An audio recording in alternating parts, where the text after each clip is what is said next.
Hello and welcome back to the channel, and welcome back to another GT Sport drift setup. This time round it is another requested one, and it's come down from Matthias231 or Matthias, what, I'm probably saying that completely wrong, but whoever you are, you've sent down a request for the McLaren P1 GTR. I've done builds in the past for the LaFerrari and the Huayra, so I kind of knew what to expect with this one when I went into it. Or at least I thought I did.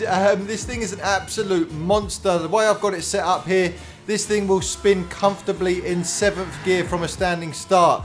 So it can be a little bit of a handful at times, but on the flip side to that, you've got so much power that there really is no corners that are going to cause you any issues within the game. If there's ever any corners that you thought, I'm never going to be able to transition from one to the other here, not in one move at least, have a go with this, because this thing absolutely destroys every track I've put it on. It does struggle a little bit with the low speed stuff. You definitely need to be taking it down into 2nd gear. But when you're getting around those big corners, you can take this all the way up to 6th, 7th gear. It will carry on going sideways and nothing's going to stop you. If you're new to drifting within GT Sport, I wouldn't suggest this would be your first choice of car to use. But certainly to anyone that's been doing it for a little while, I think you'll have a lot of fun with this. You may want to adapt the settings, like I always say, just a little bit for yourselves.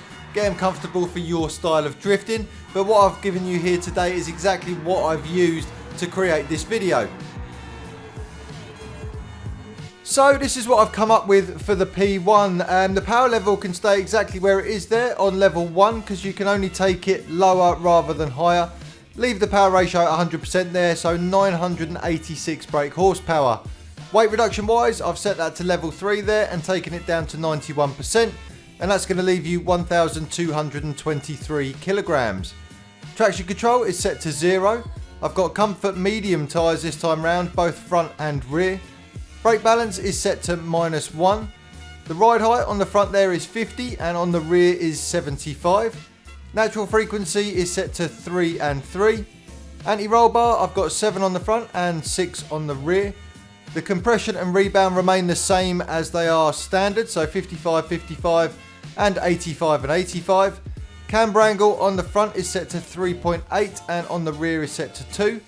Toe angle on the front is set out 0.6 and in 0.25 on the rear. Downforce is as low as I can go with it, so you've got 300 on the front there and 700 on the back. The differential I've set to 10, 40 and 40. And with the transmission, it's set to fully customised there. Max speed 174 miles per hour. I can't remember if I've adjusted these gears, so as always I'll leave those on screen for you for a second, so just feel free to pause it here if you need to copy anything over. I really hope you give this one a go. Like I say, it isn't the easiest to use. You may need to practice a little bit, but I think once you get it, you'll really enjoy it. As always, I'm going to leave you with a little bit more footage of me just messing around with the car. If you haven't done so already, please make sure you subscribe to the channel. There's content like this going out all the time. And if you haven't had a quick look through what I've done in the past, please do. There might be something there that you really enjoy watching. Make sure you give the video a like and also use the comment section to let me know if there's anything you'd like to see me do in the future.